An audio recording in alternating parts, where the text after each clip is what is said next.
Channel میں ایک بار پھر سے خوش آمدید۔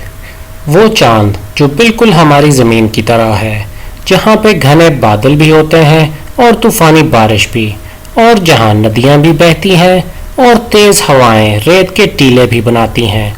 یہ سب کچھ جو میں نے آپ کو بتایا کسی سائنس فکشن مووی میں نہیں، بلکہ ہمارے ہی نظام شمسی میں موجود ایک چاند پر ہوتا ہے جس کا نام ہے ٹائٹن۔ آئیے آج ہم آپ کو سیٹرن کے چاند ٹائٹن کی سیر کراتے ہیں، جو ہمارے نظام شمسی کا سب سے انوکھا چاند ہے اور ہماری زمین یعنی پلانٹ ارتھ کے ساتھ کافی حد تک مماثلت رکھتا ہے۔ سیٹرن کو تو شاید آپ پہچانتے ہی ہوں گے، اگر نہیں تو جانیے کہ سیٹرن اپنی نفیس رنگز کے ساتھ ہمارے نظام شمسی کا سب سے خوبصورت سیارہ ہے۔ سیٹرن کے سب سے بڑے چاند کا نام ٹائٹن ہے اور اس کی دریافت سن 1655 میں ایک ڈچ ایسٹرونامر کرسچن ہیوجنز نے کی۔ آج زمین پر موجود چھوٹی اور درمیانی سائز کی ٹیلیسکوپس کے ساتھ ایک عام آدمی بھی سیٹرن، اس کی رنگز اور اس کے چاند ٹائٹن کو واضح طور پر دیکھ سکتا ہے۔ ٹائٹن ہمارے نظام شمسی کا دوسرا بڑا چاند ہے اور یہ ہماری زمین کے چاند اور پلانٹ مرکیوری دونوں سے بڑا ہے۔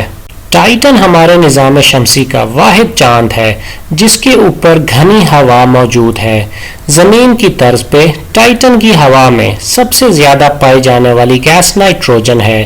اس کے علاوہ ٹائٹن کی ہوا میں میتھین گیس بھی موجود ہے۔ ٹائٹن پر موجود اس ہوا کا پریشر ٹائٹن کی زمین کی سطح پر 1.5 بار ہے، یعنی ہماری زمین پر موجود ایٹماسفیرک پریشر سے 50% زیادہ۔ یہ پریشر انسان کی برداشت کے قابل ہے اور اگر آپ ٹائٹن پر چلے جائیں تو اس پریشر کی وجہ سے آپ کو کسی خاص پریشر سوٹ کی ضرورت نہ ہوگی۔ ٹائٹن کے اس گھنے ماحول کی وجہ سے ٹائٹن پر ایتھین اور میتھین جیسے ہائیڈرو کاربنز کے بادل بھی موجود رہتے ہیں۔ جس طرح ہماری زمین پر بادل، بارش اور ندیاں پانی پر مشتمل ہوتی ہیں، بالکل اسی طرز پر ٹائٹن کے بادل، بارش اور ندیاں یا جھیلیں میتھین پر مشتمل ہیں۔ اسی وجہ سے ٹائٹن کے اوپر آپ کو زمین یعنی پلانٹ ارتھ کی طرز کی بہت ساری خصوصیات ملیں گی۔ فرق بس صرف اتنا ہے کہ زمین پر ہونے والی بارش میں گرنے والے قطرے پانی کے ہوتے ہیں، جبکہ ٹائٹن پر گرنے والی بارش کے قطرے میتھین کے ہوتے ہیں۔ اسی طریقے سے زمین پر ہونے والی بارش کے قطرے کا سائز تھوڑا چھوٹا ہوتا ہے، جبکہ ٹائٹن پر ہونے والی بارش میں گرنے والے قطرے کا سائز قدرے بڑا ہوتا ہے۔ اسی طریقے سے زمین یعنی پلانٹ ارتھ پر بارش کے دوران پانی کے قطرے تیز رفتاری کے ساتھ زمین کی طرف گرتے ہیں، جبکہ ٹائٹن کی کمزور گریوٹی کی وجہ سے ٹائٹن پر ہونے والی میتھین کی بارش کے دوران قطرے آہستہ رفتار کے ساتھ نیچے گرتے ہیں۔ ٹائٹن کی ہوا میں موجود ہائیڈرو کاربنز کی وجہ سے ٹائٹن کی سطح پر کھڑے ہو کر آپ کو ہر طرف ایک نارنجی یعنی اورنج سا دھواں محسوس ہوگا۔ اس دھواں دار موسم کو آپ زمین پر سردیوں کے کسی دھندلائے ہوئے دن کی طرح بھی سمجھ سکتے ہیں۔ بادلوں اور دھند کی ان گہری تہوں کی وجہ سے اور سورج سے دوری کے باعث ٹائٹن کے آسمان میں آپ کو سورج کافی چھوٹا بھی دکھے گا اور اس کی تپش میں بھی کافی کمی محسوس ہوگی۔ ٹائٹن پر ہونے والی میتھین کی بارش کا تو آپ نے سن ہی لیا، لیکن یہ بھی جانیں کہ جب ٹائٹن پر طوفانی بارشیں ہوتی ہیں تو میتھین کی ندیاں اور دریا بھی کچھ دیر کے لیے بہتے ہیں، بالکل ویسے ہی جیسے تیز بارش کے بعد زمین پر ندی نالوں میں پانی کا بہاؤ تیز ہو جاتا ہے۔ اسی وجہ سے زمین پر پائے جانے والی کئی چیزیں جیسا کہ چٹانیں، پتھریلے میدان اور وادیاں ٹائٹن پر بھی دیکھی جا سکتی ہیں۔ اس کے ساتھ ساتھ خلا سے لی گئی تصاویر میں ہمیں ٹائٹن کے اوپر موجود مایا کی بہت ساری جھیلوں کا انکشاف ہوا ہے جو میتھین اور ایتھین سے بھری ہوئی ہیں۔ ہمارے نظام شمسی میں زمین یعنی پلانٹ ارتھ کے علاوہ ٹائٹن وہ واحد جگہ ہے جس کی سطح پر مایا کا انکشاف ہوا ہے۔ حیران کن بات یہ ہے کہ ان جھیلوں میں سے کئی جھیلیں ہماری زمینی جھیلوں سے بڑی اور زیادہ گہری بھی ہیں۔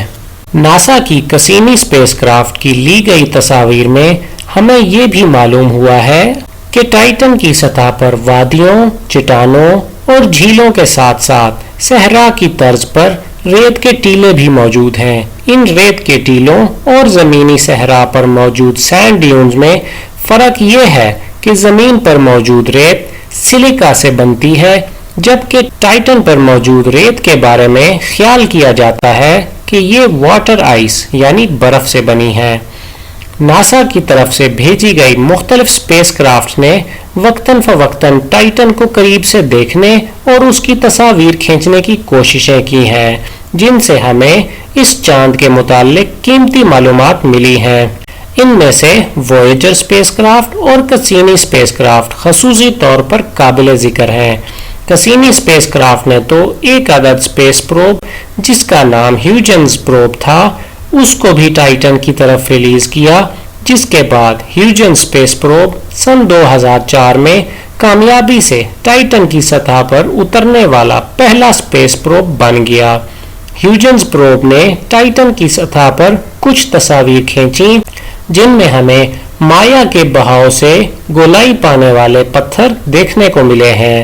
اس کے ساتھ ساتھ ہیوجنز پروب نے ٹائٹن کے آسمان سے آہستہ آہستہ پیراشوٹ کے ذریعے نیچے اترتے وقت دیکھے جانے والے مناظر کو بھی ریکارڈ کیا ہے، جس سے ہمیں ٹائٹن کی سطح کے بارے میں قیمتی معلومات حاصل ہوئی ہیں۔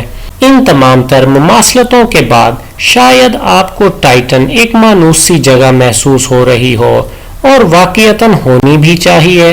آخر بادل، بارش، ندیاں اور جھیلیں ہمارے نظام شمسی میں ہمیں اور کہاں ملتے ہیں سوائے اپنے گھر یعنی پلانٹ ارتھ کے۔